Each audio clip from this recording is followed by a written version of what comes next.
E nós estamos com o professor Leandro Carnal. Leandro Carnal, que está lançando um livro sobre um tema que nos assombra, que é a solidão.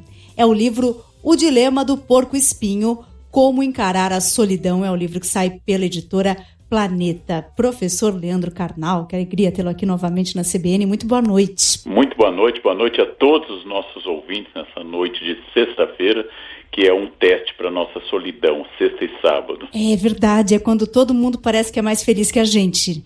Especialmente a mim, que estou trabalhando.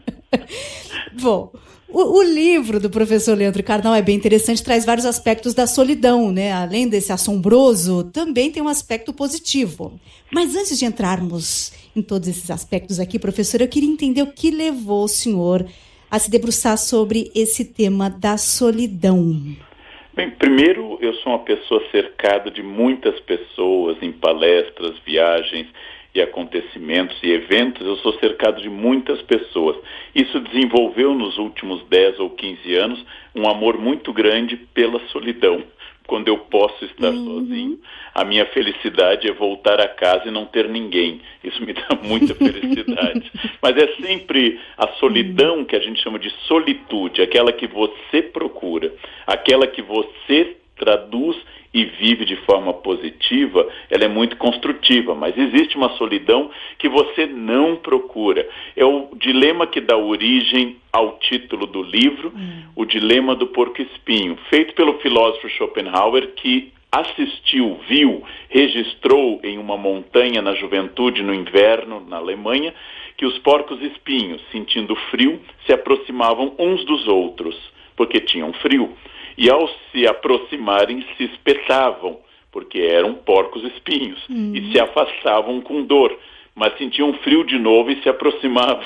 E viviam esse dilema que nós humanos vivemos. Quando eu estou sozinho, e isso não é bom, eu procuro pessoas, procuro namorar, procuro casar, procuro amigos, mas as pessoas trazem calor e espinhos, trazem limites da relação, trazem aquela questão que Sartre uma vez disse, o inferno são os outros. Ou seja, é difícil o convívio espeta, o convívio tem limites, mas nós passamos frio sozinhos. É algo que não tem solução.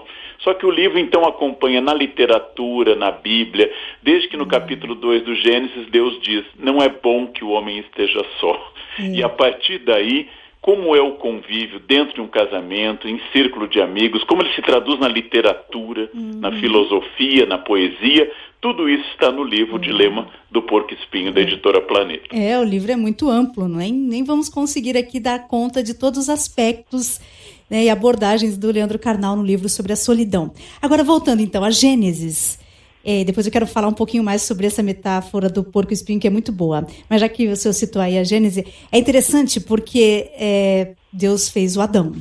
Aí depois Deus concluiu que Adão estava solitário, mas no livro o senhor diz, mas será que Adão estava se sentindo solitário? Será que ele tinha referência para se sentir solitário?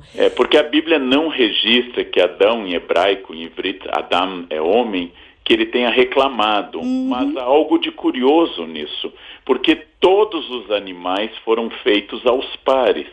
Todos os animais foram feitos em macho e fêmea, desde o início. Apenas Adão foi feito isoladamente. Ou seja, fazer a mulher é o primeiro recall da história. Deus está chamando Adão de novo e produzindo, a partir de um sono profundo de uma costela, na narrativa bíblica, uma companheira, e que Adão recebe muito bem. E realmente essa saiu da minha carne e assim por diante. Mas essa questão mostra que o homem foi concebido primeiro solitário, mas mesmo feliz no paraíso, o homem acaba sentindo necessidade de companhia constatado por Deus, não pelo próprio homem, né? Aí começa o porco-espinho, né? Porque a partir da relação de Adão e Eva ocorre o pecado. E a partir dos filhos, Caim e Abel, ocorre o primeiro assassinato da história. Aí o espinho começa a penetrar. Ou seja, Adão sentia frio sozinho, a primeira família do mundo sentiu os espinhos do contato um com o outro. Isso é inevitável. Está na literatura, está nas questões de que nós consideramos solidão sempre um castigo. O pior lugar da penitenciária é a solitária. Ou, como se fazia antigamente, de forma terrível, um aluno indisciplinado deve ir para a biblioteca ficar sozinho. Ou seja, nós estamos transmitindo a ideia de que livros são castigo, a biblioteca, e que a solidão é um castigo também. Sim, sim. Nessa história do porco-espinho, coitado, que ele sente frio, ele se aproxima, mas aí se ele se aproxima muito, ele se machuca com o espinho do outro e machuca o outro também. E aí a grande questão do livro, né, é como encontrarmos essa distância do outro que seja confortável. Essa é grande questão de $1 milhão, né, professor Karnal? Exatamente, porque eu tenho que me aproximar suficiente para que o calor seja gerado entre os dois e multiplicado, mas eu tenho que me afastar o suficiente para que o espinho não me espete. Até o momento, a melhor resposta que nós demos a isso, a resposta mais criativa, foram as redes sociais, porque elas respondem a uma distância segura, em que eu não tenho o contato direto, posso deletar, bloquear ou simplesmente ignorar o espinho alheio, mas suficiente para que troque mensagens e eu tenha certa fantasia de calor. Então as redes sociais foram uma resposta criativa, a internet é uma resposta criativa para o dilema do porco-espinho, mas há que se decidir se ela contém suficiente calor real, porque nós sabemos que ela contém suficiente defesa, já que eu posso simplesmente ignorar ou bloquear, coisa que eu não posso fazer em família, não posso fazer na sala de aula ou no ambiente de trabalho, não posso ignorar a presença das outras pessoas, mas na internet eu posso. Então ela parece ser a distância ideal, porém as pessoas não apenas continuam solitárias, como se multiplica a cada ano o consumo de remédios para ansiedade e para dormir. Sinal que nós não estamos resolvendo de forma satisfatória esse dilema do porco-espinho. Quer dizer, as redes sociais, elas dão um verniz de solução para essa questão da solução, da solidão, mas não são experiências reais, é isso? Nem a solidão, né, nem o isolamento, nem a convivência. Eu tenho a sensação que quando eu digo, nessa idade que eu estou, que elas não são reais, é uma percepção de idade. Talvez para os mais jovens sejam, as experiências da internet sejam o real. Mas é lógico que com o controle total do meu narciso sobre a relação, com o controle total da minha vontade orgulhosa sobre a relação, eu não preciso negociar, porque é preciso, para que Adão e Eva resolvam a solidão, é preciso que Eva pertença à mesma espécie de Adão, mas seja de um gênero diferente. Assim ela é suficientemente parecida para estabelecer o contato e suficientemente diferente para que esse contato seja complementar e não de mesmo sinal. Então essa é uma mensagem interessante do Gênesis, vai se repetir na Bíblia a todo instante, não? Que é um dilema sobre como nós produzimos os muitos momentos em que estaremos sozinhos. E eu disse no lançamento, que foi essa semana, eu disse na palestra de lançamento que nós sempre estamos sozinhos, especialmente quando estamos com outras pessoas, porque aí a minha casca de nós, com Z, como diz o Hamlet, sobre a sua percepção individual, a casca de nós, que parece inclusive um cérebro humano, a nós, vai se transformar na casca de nós, com S, porque para estar com outras pessoas eu tenho que viver personagens. Eu não posso provavelmente dizer tudo o que eu penso, eu não posso fazer tudo o que eu quero. E aí voltamos à ideia da negociação. Estamos sempre sozinhos, mas durante alguns momentos, como as paixões, essa infecção atenua, porque a paixão é uma infecção passageira, curada pelo cotidiano. Essa paixão, ela atenua a ideia da solidão e eu acabo supondo que eu tenho ou não estou sozinho, ou que eu me fundi com outras pessoas, ou seja, que eu fiz uma fusão, eu me fundi com pessoas que sejam eliminadoras da solidão. Mas que é maravilhoso, né? É uma sensação maravilhosa, mas ela não perdura. Ela é um opiáceo, né? Porque você, de fato, não se funde com ninguém. Você nunca se funde com alguém. Só no plano mítico, aquilo que Platão conta da divisão dos seres. Mas no plano real, há momentos em que, por não conhecer uma pessoa, eu a vejo sem defeitos. Sim. E aí isso parece muito bom, eu finalmente encontrei minha alma gêmea, né? Mas lembrando que nem os gêmeos são uma coisa só. A minha alma gêmea é outra pessoa. A minha alma gêmea é diferente de mim. Agora, curiosamente, quando eu estou lendo um livro, como eu escrevo no livro, quem está lendo o livro está em um momento solitário. É lindo isso, porque o professor Leandro Carnal, no livro, ele vai provocando o leitor. Olha, eu estou no meu momento de solidão ao escrever o livro e você está no seu momento de solidão ao ler o livro. E isso é a solitude, quer dizer, eu aproveito o momento que não há conversas, contatos e entro, por exemplo, através de um livro em uma solidão produtiva, feliz. Porque se é verdade que eu desconfio de pessoas que nunca podem ficar sozinhas, eu também desconfio de pessoas que nunca podem ficar acompanhadas. Eu acho que os dois casos mostram um medo. Nós temos uma oscilação, acho que sístole e diástole, um movimento pendular entre a sociabilidade e o isolamento. Isso é parte da literatura ocidental, isso é parte de todas as questões filosóficas e poéticas. Fernando Pessoa, ao falar da tabacaria, um dos seus poemas mais conhecidos, mostra como do alto de um prédio, ele está olhando a tabacaria à frente e está refletindo sozinho sobre as coisas que se passam ali na frente, na tal da tabacaria. Todo o ato criador, ele é solitário. Todo o ato de reflexão, ele é solitário. E aí, finalmente, eu digo que fulano é um bom amigo meu, ou é uma boa namorada, porque concordam comigo. E porque dizem tudo que eu penso. Ou seja, eu continuo dizendo que a referência sou eu. Eu continuo dizendo que eu contenho toda a referência do universo. Bom, o professor Leandro Carnal aqui com a gente, ele que está lançando o livro O Dilema do Porco-Espinho, Como Encarar a Solidão. É o livro que sai pela editora Planeta e traz vários aspectos de abordagens para a reflexão a respeito da solidão. Voltemos à Bíblia, ao Antigo Testamento, ou Torá, como o senhor cita aqui no livro, na Gênesis, né? Que Deus ali criou, então, Adão e depois fez o recall, criou a Eva. E aí a conclusão é de que para você romper a solidão, você precisa de alguém da mesma espécie e de gênero diferente. Essa questão de gênero, eu acho que já está... Não precisamos entrar nisso, né? Já está superada e acho que espero não precisarmos discutir isso aqui. Mas a questão da espécie... será que as pessoas que são cercadas de animais, por exemplo, elas não suprem essa questão da solidão? Sem sombra de dúvida, em primeiro lugar, porque o amor de um animal não contém espinhos, ele é incondicional. E quando eu antropomorfizo o animal, ou seja, lhe dou características humanas, chamo de meu filho, né, converso com ele, creio que ele me entende e assim por diante, isto é uma maneira simpática de suprir a solidão. Só que os animais são tão importantes e são tão fundamentais na nossa vida, porque acima de tudo, o amor dos animais é incondicional.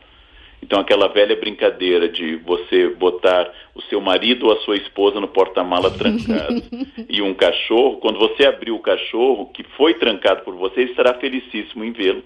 Sim, é verdadeiro amor. A esposa ou o marido talvez não estejam provavelmente não. São felizes, ou seja, a relação com os animais é tão simpática, eu sempre amei animais, o contato, em parte porque além de serem uma companhia de um mamífero, ou seja, sangue quente, nós temos afeto por seres de sangue quente, nós detestamos répteis ou insetos, porque são mais diferentes, eles são aconchegantes, são próximos, eles emitem esses sinais de afeto e é tão incondicional que é lógico que é uma sedução grande. O drama é eu negociar com os seres humanos que não têm amor incondicional, que não são uma doação completa e que vão ficar irritados se eu prender marido ou esposa no porta-malas e vão ficar magoados e vão estar contra a minha ação e vão ter dias ruins, são ciclotímicos, todos os seres humanos, ou seja, oscilam para cima e para baixo, e tudo isso torna mais complicada a relação com os humanos. Talvez porque historicamente nós tenhamos hoje uma preferência grande pelos nossos animais de estimação. Mas e a pessoa que, bom, o senhor falou que desconfia tanto daquelas pessoas que não ficam sozinhas nunca, e também daquelas que estão sempre sozinhas, que não conseguem estabelecer uma convivência mínima. Agora, essa pessoa que não quer se relacionar e se diz feliz sozinha, aliás, no livro é interessante porque tem até um transtorno, tem uma questão neuroquímica, né, que pode ser desencadeada a partir disso. Mas se é uma opção da pessoa, não quero, as pessoas me dão muito trabalho, eu quero ficar sozinha, eu estou feliz assim, com os meus livros e tal. Qual é o problema aí, professor Karnal? Bom, não existe essência, né? O essencialismo é considerado hoje um defeito analítico. Então, dizer que é sempre assim, não existe essa essência. Eu concordo com o Sartre que primeiro existe a existência. Primeiro você é, depois você faz alguma teorização e essência sobre isso. Se a pessoa realmente é feliz, estando isolada, se isso lhe traz um bem-estar muito grande, é lógico que isso deve ser respeitado. A espécie humana é gregária, ela é de bando, somos mamíferos de bando, né? Não somos mamíferos isolados, então somos gregários, mas é claro que alguém pode construir uma vida perfeitamente simpática isolado. Agora, essas pessoas que são isoladas e se dizem felizes e vivem 24 horas na internet, ou vivem 24 horas diante da televisão, ou vivem 24 horas ligando para as pessoas e dizendo que são felizes sozinhas, elas estão dando uma contraprova de que essa felicidade, ela manca. Então, de fato... Porque ela precisa do reconhecimento do outro, é isso? E dizer, estou aqui muito bem sozinho, né? Não preciso de ninguém, e está postando coisas da sua solidão feliz, eu acho que deve ser reavaliado. Mas claro que uma pessoa pode ser genuinamente feliz sozinha. E quase tudo de bom e de ruim que a gente fez na vida foi para resolver nossa solidão ou eliminar a companhia que estava resolvendo essa solidão. Quase tudo que de positivo e negativo eu senti diz respeito ao meu diálogo com a minha solidão. Então esse é um conceito muito importante. Agora, quando a pessoa não consegue ficar sozinha, é provável que exista ali uma dificuldade do convívio consigo e que as outras pessoas o distraiam desse convívio consigo. Por isso eu lanço desafios às pessoas. Já experimentou você sair para jantar sozinho ou sozinha? Se você não concebe essa ideia, nunca, em hipótese nenhuma, é uma questão interessante para refletir. Por que não jantar sozinho? Por que não passar uma noite de sábado sozinho? Por que não viajar sozinho? Não sempre, mas uma vez. Por que não procurar de vez em quando um certo isolamento que não seja de postar a todo instante, para você medir, para você avaliar um pouquinho de como é você quando não tem ninguém olhando, como você se comporta quando não existe olhar, que é a fantasia que o Saramago faz no lindo livro sobre o ensaio sobre a cegueira, que o simples fato das pessoas não terem mais visão vai provocar uma revolução no campo da aparência, ou no campo estrito da estética, né? Significando que muito do que nós fazemos como roupa, como higiene pessoal, é destinado à observação alheia. Claro que as pessoas, não, eu faria assim mesmo, sozinha, assim por diante. Aí vem o exemplo de Robinson Crusoe, de Daniel Defoe, que faz uma reflexão sobre como Robinson vai se entregando ao exercício de quase 3 décadas na ilha sozinho e depois com a companhia do seu auxiliar sexta-feira. Tudo isso é para que nós saibamos que eu cresço quando eu estou com pessoas reais, encontrando limites, debates, diferenças ou complementos. E eu também cresço quando eu consigo ficar sozinho e dizendo que hoje, por vários motivos, eu prefiro esse isolamento. Isso é muito produtivo. Agora, a solidão depressiva, e a depressão é uma doença grave, uma doença enorme no século XXI, que precisa de acompanhamento médico, não é frescura, ela é um sentimento doente de isolamento, de falta de propósito e de energia. Isso é uma outra questão. Aí nós estamos falando de um problema grave, que é a depressão. Estou falando de pessoas não deprimidas, mas apenas tristes, porque ou tem alguém que não querem, ou porque não tem alguém que querem. E é esse jogo do porco-espinho que resume a nossa vida quase sempre. Professor Leandro Carnal, as pessoas que, claro, a depressão leva ao isolamento, mas as pessoas que estão isoladas não por causa da depressão, ou por opção, ou porque, infelizmente, a vida conduziu os caminhos dessa forma e ela ficou sozinha, as chances dessa pessoa perder o juízo, elas existem. E queria que o senhor falasse um pouco sobre essa questão neuroquímica que o senhor cita no livro também, que parece que já foi constatado. A ideia de que a solidão pode levar à loucura é uma ideia clássica na literatura. A questão seria pensar se essa pessoa que perdeu o juízo não o perdeu antes apenas porque os outros funcionavam como opiáceo, como algo que atenuasse sua relação consigo mesmo. Então essa pessoa já tinha um desequilíbrio que era disfarçado pela presença alheia. Mas claro que é preciso certa maturidade, como diz a grande Clarice Lispector na Paixão segundo GH, é preciso certa maturidade para enfrentar o drama de se encarar nesse espelho de Medusa, aquela entidade mitológica que olhava e as pessoas viravam pedra, ou naquela metáfora do Oscar Wilde, do retrato de Dorian Gray. Eu tenho um retrato no sótão que está envelhecendo, enquanto eu permaneço jovem. Então essa é a grande questão. O isolamento pode ser libertador, mas sim, ele precisa de maturidade psíquica para que você possa enfrentá-lo. Você precisa dessa maturidade pessoal para poder estar consigo mesmo. E não pirar, né?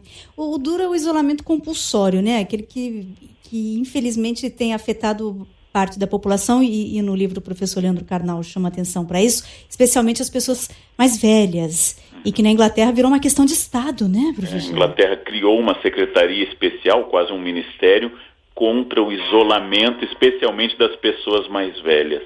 Por causa de uns episódios na Inglaterra, o governo inglês criou essa equipe de trabalho para mostrar o fato que tanto na Inglaterra, onde o processo é avançado, como no Brasil, começou o processo de envelhecimento dominante da pirâmide etária, de que à medida que você vai ficando mais velho, muitas vezes, mas não sempre, você vai perdendo amigos, vai perdendo referências, vai perdendo o significado do mundo, e isso vai isolando cada vez mais. Isso não é necessário e não é uma sina ou um destino, mas é comum que à medida que eu não acompanho a tecnologia, à medida que as doenças ou o próprio cansaço vão estabelecendo limites para a minha sociabilidade, à medida que quase todo mundo já sentiu com a idade que a cama passa a ser o grande programa, e para tirá-lo da cama tem que ser algo extraordinário.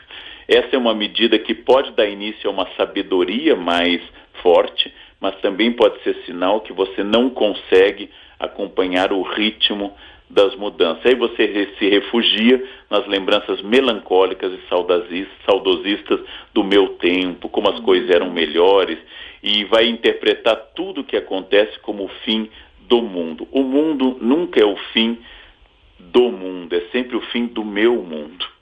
O meu mundo está sempre terminando, o meu mundo está sempre acabando, e a capacidade de se reinventar é um antídoto contra a solidão. E cultivar interesses para que eu seja mais interessante, cultivar a sociabilidade, permitir-se experimentar o novo, ir em busca de novas relações, também é um desafio. Também é um desafio que precisa de uma decisão pessoal. Bom, bacana.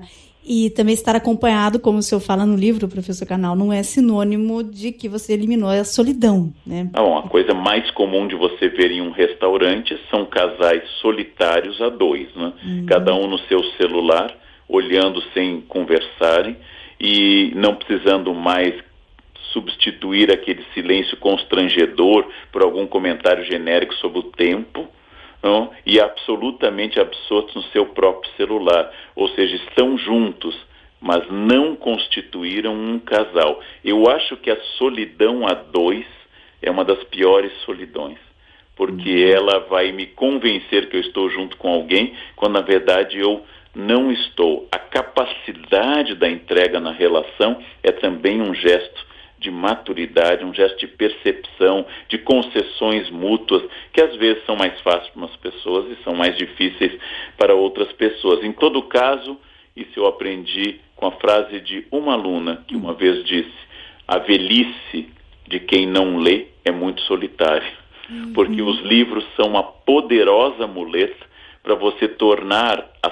solidão solitude, o isolamento em viagens imaginárias, que é o leitor que torna a leitura, como diz Albert Mangel, um dos modelos de leitor, é o leitor viajante, ou seja, que consegue substituir a experiência concreta pela aventura mental de se entregar a um livro. E um livro realmente é uma grande companhia e extraordinária pelo que provoca em nós. Mas aí tem que equilibrar, porque também só a leitura não substitui a presença de alguém. Exatamente, você pode tornar da leitura uma plataforma, um impulso e uma mola para procurar pessoas e da experiência das pessoas voltar para a literatura. Tudo depende de um equilíbrio para evitar o que os gregos chamavam de híbris, com HY, híbris, que era o desequilíbrio, a falta de medida, a falta de proporção, e voltar ao equilíbrio que me conduz ao bom e ao belo, a essa tranquilidade, essa capacidade de enfrentar as coisas. Então, eu tenho que administrar uma vida social boa, eu tenho que administrar uma vida afetiva boa, e eu tenho que administrar também uma vida comigo mesmo que seja boa, sempre atento aos desequilíbrios, a esses impulsos pendulares e radicais para ir totalmente para um lado ou totalmente para o outro lado. Viver é uma arte de cultivar o equilíbrio. Cultivar o equilíbrio não para ser uma pessoa respeitável, não para ser uma pessoa que Machado de Assis chamaria de medalhão, quando o pai aconselha o filho a ser um medalhão, uma pessoa que diga coisas inexpressíveis, mas socialmente aceitas. Controlar-se, equilibrar-se, para que você viva da melhor e mais intensa maneira possível, inclusive administre suas radicalidades e suas loucuras de forma produtiva. E isto tudo é um exercício de sabedoria. Ultimamente passaram a chamar isso a inteligência emocional.